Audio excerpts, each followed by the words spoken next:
Hello and welcome to Winter Herb School. Today is our first lesson and it is about frankincense and myrrh. So let's get started. So we always start off our herb school classes with a quote or a poem or a song, and today's quote is from the book of Song of Solomon, uh, which is written seemingly as a love letter to this person's love. It's featured in the Bible. It's also in the Tanakh, the Jewish Tanakh. It's a very, very old book. And so the quote is about frankincense and myrrh, and it says, "Who is this that cometh out of the wilderness like pillars of smoke, perfumed with myrrh and frankincense, with all the powders of the merchant?" So he's talking about this person that he loves. So who is this wonderful person who's perfumed like frankincense and myrrh? And so the history of frankincense and myrrh goes back a very, very long time, and we're going to talk a little bit about that. So let's go ahead. Let's get started to talk about using our senses when we talk about herbs. So the first things you will notice here is you will notice the common names for frankincense and myrrh. You will also notice the botanical names. So every plant has a botanical name that is unique to that plant. It may have lots of different common names, but it is only going to have one botanical name. So for frankincense, the botanical name is Boswellia thorifera. For myrrh, the botanical name is Commiphora myrrha. There's actually a few different plants within that Boswellia and those Commiphoria genuses that smell similar or do similar things, have similar properties to frankincense and myrrh. And sometimes they're even called by those names. But the two specifically that we're going to talk about today are Boswellia thorifera and Commiphora myrrha. Now, when we learn about herbs, a really, really good way to get to know about our herbs is to use our senses to start out with. So we're going to talk about how things smell and taste and look and feel. And with frankincense and myrrh, probably the primary thing that we notice is the smell, because they're used primarily as incense. They have this very deep, musky, thick almost, you could describe the smell of frankincense and myrrh. If you've ever smelled them in essential oil form, if you've ever smelled them burned as incense, they have a very thick, deep scent. Now, frankincense and myrrh are both gums from a tree, from trees. So while if you have any experience with frankincense and myrrh, maybe you don't think of it as having a taste, or that it would be something that you would want to taste, but it is actually used in a few different ways. Sometimes the gum of the trees is simply used like we use chewing gum. Myrrh is often used for um, for teeth, for any issues dealing with the teeth or the mouth. So we do have situations where we do take, taste frankincense and myrrh. They're a little bitter. Um, Not something that I would think of personally as something that you would want to chew just for enjoyment, but some people do that. Now I want to talk about the look. So in the picture here, you see frankincense. These are frankincense tears. They're called tears because they look like tears. Frankincense tears tend to be smaller, rounder, smoother, like you see in the picture. Myrrh is a little different. Myrrh is a deeper red color. It tends to be chunkier, not as smooth and rounded as frankincense tears, and we'll see it here in a little bit. Feel, again, often when you get frankincense and myrrh, it's going to be in a hard form. So because you're dealing with the gum from those plants, or the the resin or the sap from those plants. So once it dries, it's very, very hard.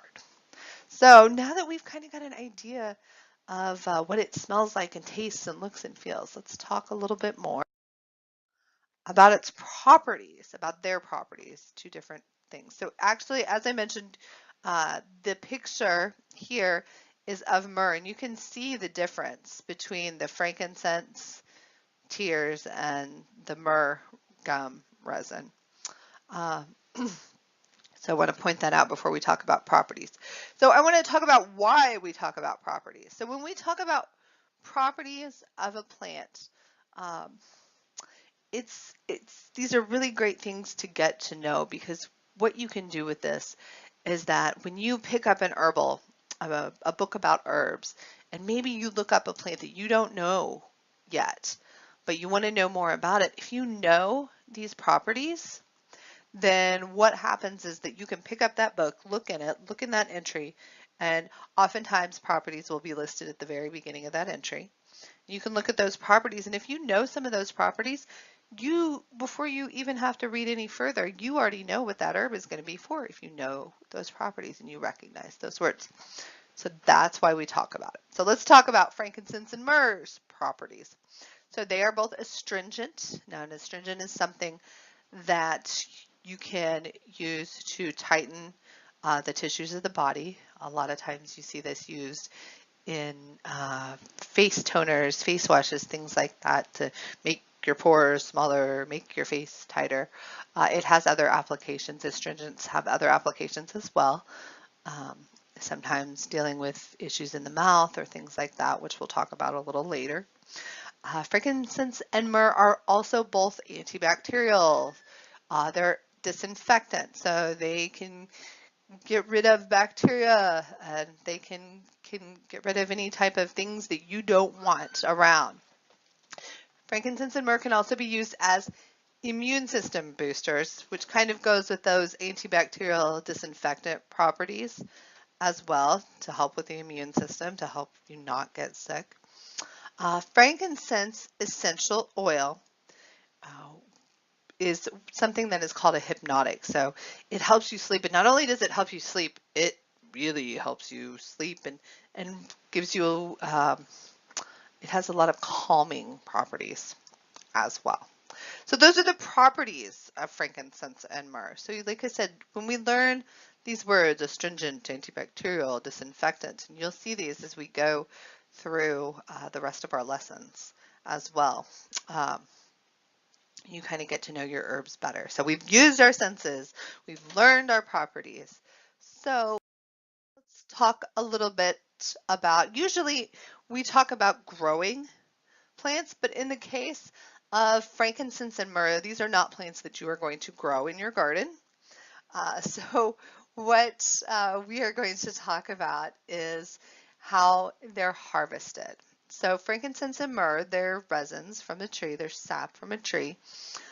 If you've ever seen maple syrup collected, the process is similar. You have to make a deep cut into the tree. The sap runs out of the tree, and then it is collected. And you can see the picture in here of this gentleman who is collecting the sap from the trees. And this is actually often a family affair. Families pass this tradition down in the Middle East.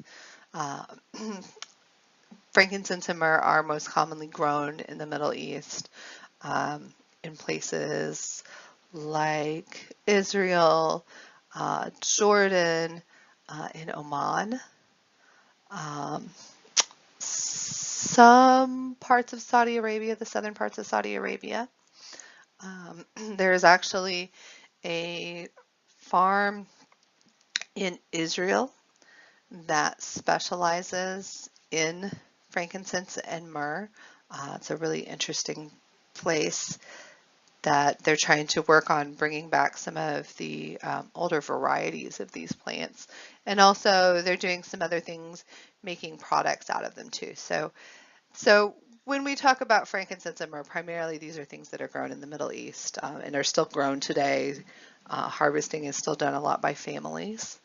And so that's a little bit, not like I said, not something you're probably going to grow in your garden, but has a very, very interesting growing and harvesting methods in history. So, all right, so let's talk a little bit about the uses of frankincense and myrrh.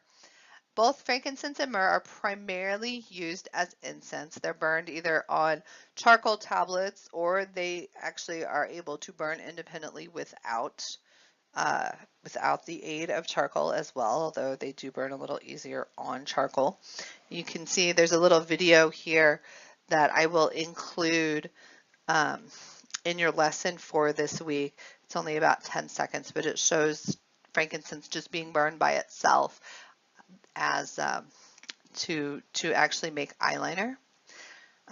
Frankincense has very long history of being used as coal or eyeliner. You burn it and you grind it up, you add a little bit of oil to it, and you paint it around your eyes. This was done in Mesopotamia. This was done in ancient Egypt, and it was believed that lining your eyes with eyeliner like this, the dark black eyeliner, protected from evil. And it was also practical as well. Using eyeliner made out of frankincense could help keep eye infections at bay. When you're in a dusty, sandy climate, things get in your eyes and it can help protect your eyes as well. So it's been used this way for thousands of years as eyeliner. Frankincense is also an antidepressant, and as we mentioned, it's a hypnotic. It works really well to put the oil into a diffuser at night before you go to bed, and it will help you sleep. Myrrh is really, really great for issues of the mouth and teeth. It's often ground up, put into tooth powder. The astringent and antibacterial properties help with any type of issues of the gums. Sometimes we have gums that are loose, especially as we get older. It can help tighten up those gums. That's the astringent property, and it can help with any types of infections at the gum line, or it can also help with any type of cuts or lacerations in the mouth too. It works really well for that as well. So those are a few uses of frankincense and myrrh. Primarily though, we see it used as incense. We see the essential oil used today. So let's go ahead. So in your notes, you have some recipes, and we're going to very quickly go over those. And then there's another video that you can watch that shows you, in this particular case, how to make frankincense and myrrh salve, which is my favorite salve ever. I love it. So you have that recipe. So first, the base for frankincense and myrrh hand salve is frankincense and myrrh infused oil. This is actually pretty simple. You take frankincense and myrrh, half a cup of each, with 3 cups of olive oil. You grind them up a little bit using a mortar and pestle. You place those ground up resins in the bottom of a quart jar. You add oil over the top of resins. You cap it and shake it up. You can put it in a warm, sunny spot for a few days. Usually it's better, it says a few days, but usually it's better to do it for at least 3 weeks. Now, if you don't have that kind of time, the way that you can make frankincense and myrrh infused oil is you can put your frankincense and your myrrh and your olive oil in your mason jar, and you can put that mason jar in your crock pot, fill that crock pot around that mason jar with water, and let it simmer in there for about 24 hours. This works really, really well for frankincense and myrrh because it is a gum. It'll release the, it'll soften that resin, and the resin will then release all the wonderful properties into the oil a lot easier. And that only takes about 24 hours. So you take that jar with your frankincense, myrrh, and olive oil, you put it in a crock pot, fill that crock pot up with water as high up as you can get it on that mason jar. Usually it's only about 2/3 the way, and let it simmer there for 24 hours. So once you have your wonderful frankincense and myrrh infused oil, and I like to keep this around the house to use for other things as well, you can make frankincense and myrrh salve. So you have that video, the link to that video in your lesson for the week. So go ahead and watch that. Like I said, this is my favorite hand salve ever. So I hope that you try it. Tell me how it goes. So this is the end of our first lesson. I hope that you've enjoyed it. Thank you for coming. And go ahead, check out that hand salve video.